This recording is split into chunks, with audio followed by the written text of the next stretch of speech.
Well, I know it's well, I'm dus mo wichas ag lacal at BTYSTE, Queen chuir húrt choman Maiden agus táme it's no gomor leis na caintúí Maiden agus freshen it's no gomor leis an gúirt hartar in despont as hain.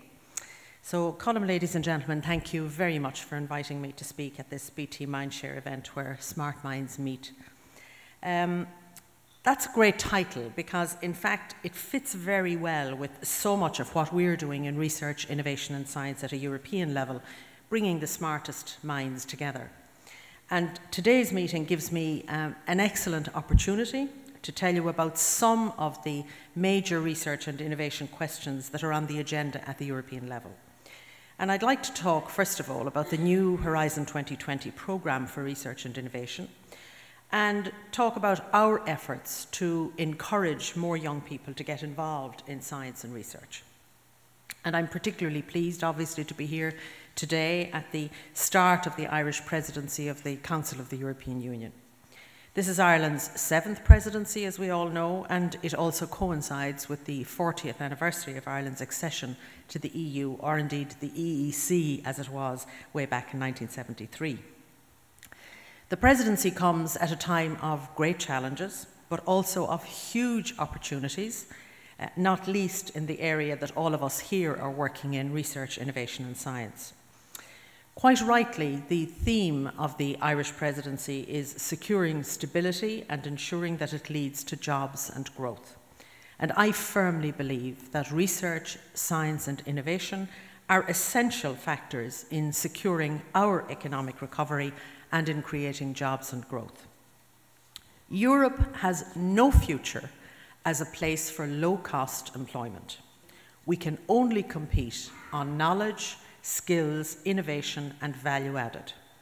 And this means creating a Europe of excellent research, a Europe of high-value innovative products and services that will generate good quality jobs.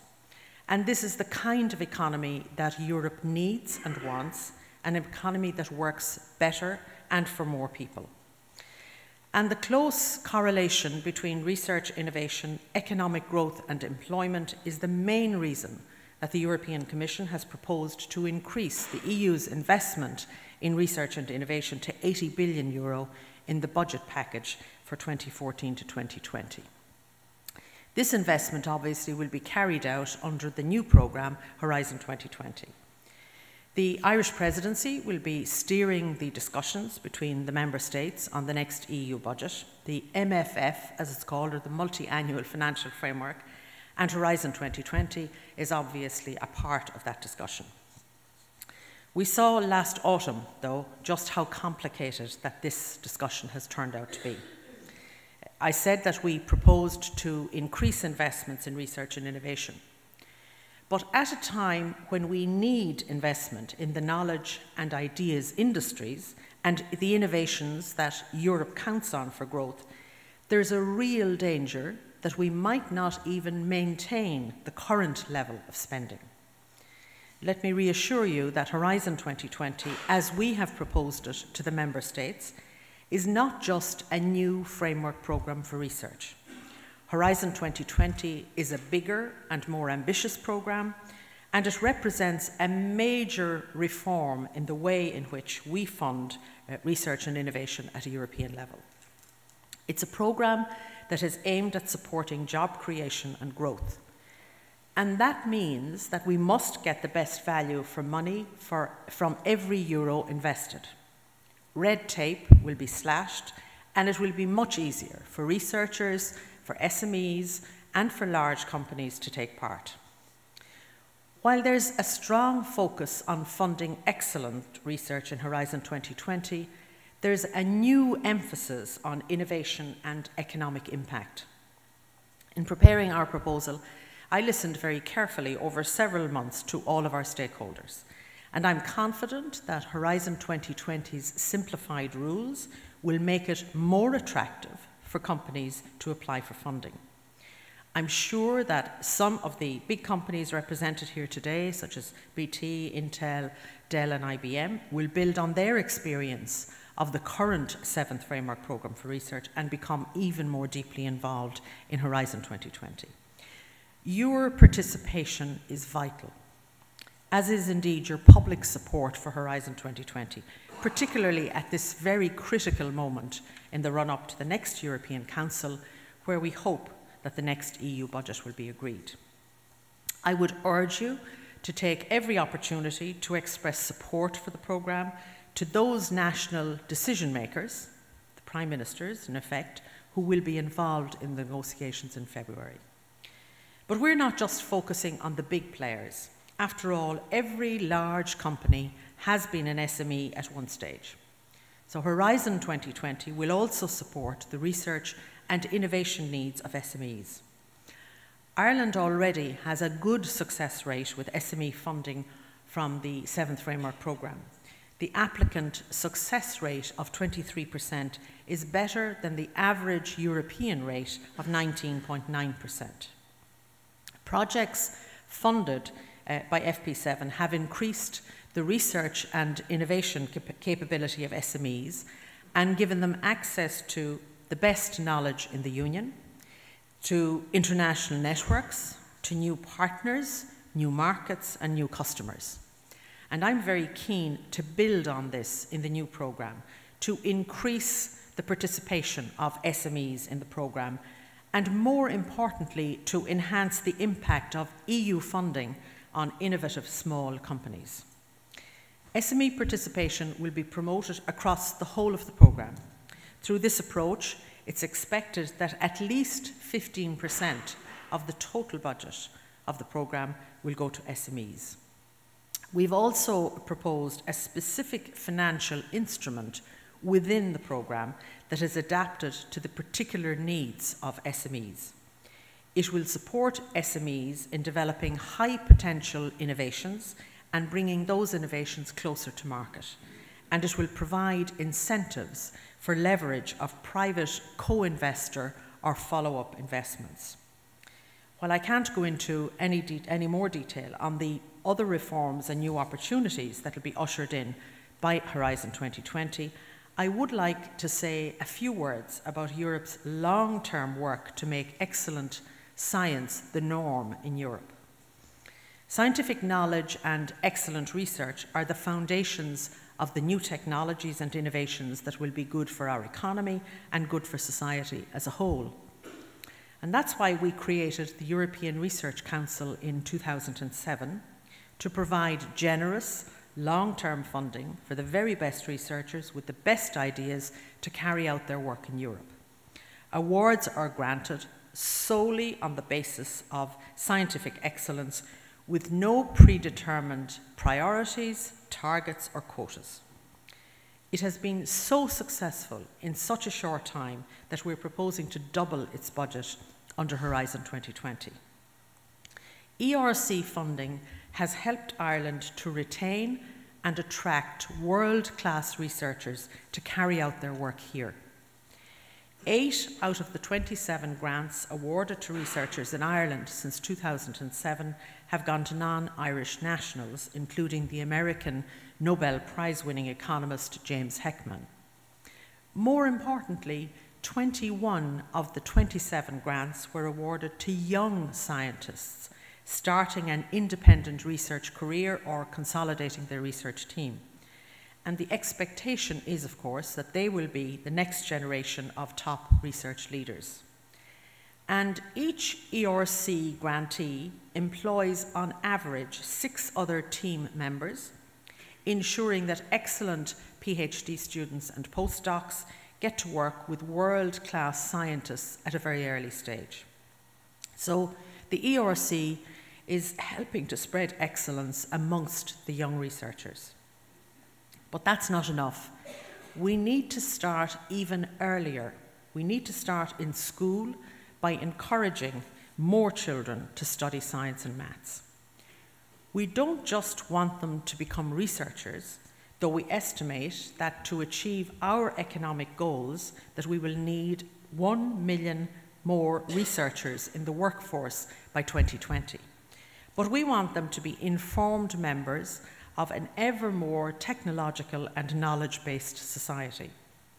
At the European level, the 7th Framework Programme for Research has focused on developing new methods of teaching science in schools. These inquiry-based methods break from the traditional teaching methods, and they promote curiosity, creativity, and innovation in mathematics and science studies, and they support the interdisciplinary approach. In the large-scale European projects in this field, we have Irish participants like University College Cork and Dublin City University. And of course, another issue that we're addressing very practically at the moment is girls and science. We need more of today's schoolgirls to become the researchers and innovators of tomorrow. And we must ensure that when they begin their research careers, they have the exact same opportunities as their male counterparts.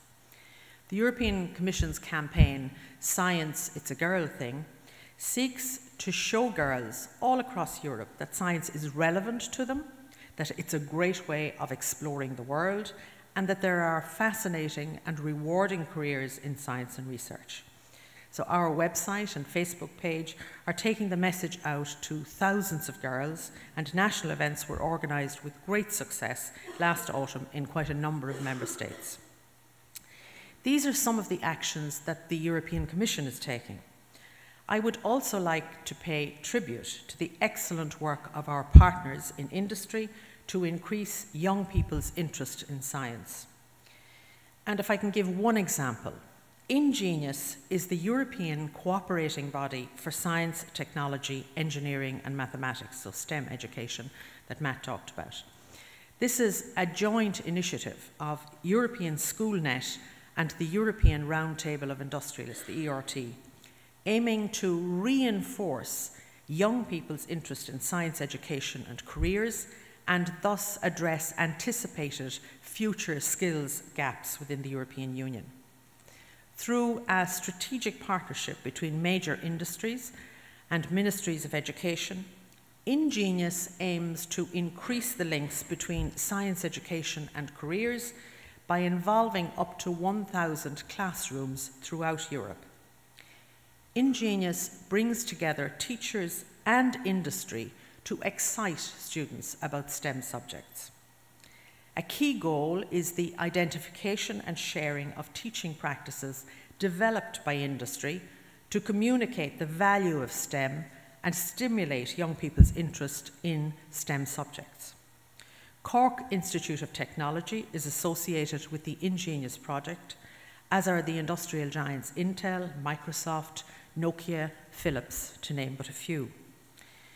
But I cannot end without thanking BT and the other sponsors for their support for the BT Young Scientist and Technology exhibition.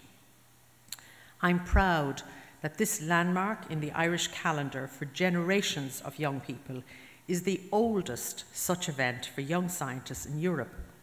Indeed, it has been around and running since before Ireland joined, as it was then, the EEC. I also know that Intel offers fantastic prizes to the European Union contest for young scientists, where the winners, as Colm said, of the national competitions end up. Intel invests heavily in science education, knowing that it, Intel, will ultimately reap the benefits. Young Irish scientists have a first-class record, as Colm again said, in this competition. And I greatly appreciate the role that all of the companies here play in encouraging our young students. And in addition to your sponsorship role, there can be no better way for students to gain experience of industry than by spending time in these companies, experiencing hands-on what it's like to be a researcher in the workforce. So thank you all once again for your contribution to achieving Europe's research and innovation goals. Whether by participating in large-scale European projects or by encouraging Irish boys and girls to explore their curiosity in science. So ladies and gentlemen, it's been a great pleasure. I'm very pleased to have been invited by Colm to be here this morning. I'm very keen, obviously, to do exactly what he said, which is go next door, meet the young scientists, be totally confused about what they're doing, not understand it very well, but really enthused by their enthusiasm and excitement and belief in what they're doing. And anything that we can do at a European level to encourage that kind of curiosity, I think is something that really deserves recognition. Can I say one thing? Some people at the beginning of the time when I got this job said, oh, well, the only people that you'll meet are people in white coats. You'll meet them all around in laboratories, they won't be out working anywhere else. It's been a totally different experience. And one of the things that's very interesting, and in relation to this particular competition, is people say only the top schools in the country will be successful. Only the schools that have the best laboratory facilities in the country. So therefore, it has to be schools that, you know, have privileged, if you want to put that in inverted commas, parents, children coming from a very privileged background.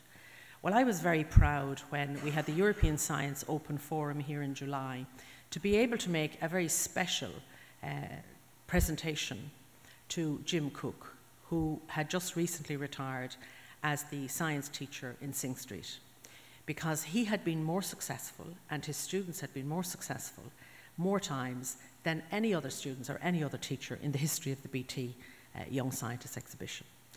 And I think that shows that somebody who was totally and absolutely passionate about science himself was able to communicate that excitement and passion to students who certainly could never be said to come from a privileged background. So I think that shows that it crosses all barriers, and it is down to how a subject is taught, what enthusiasm and passion a teacher brings to the subject, and how that enthusiasm fires the curiosity of young people. So I'm very pleased to be here, privileged to have been invited, and I hope that all of you will do what I'm going to do shortly, which is take a trip around and at least talk to a number of young people and give them that encouragement that Colm asked us to do. Gurmida Mahagi.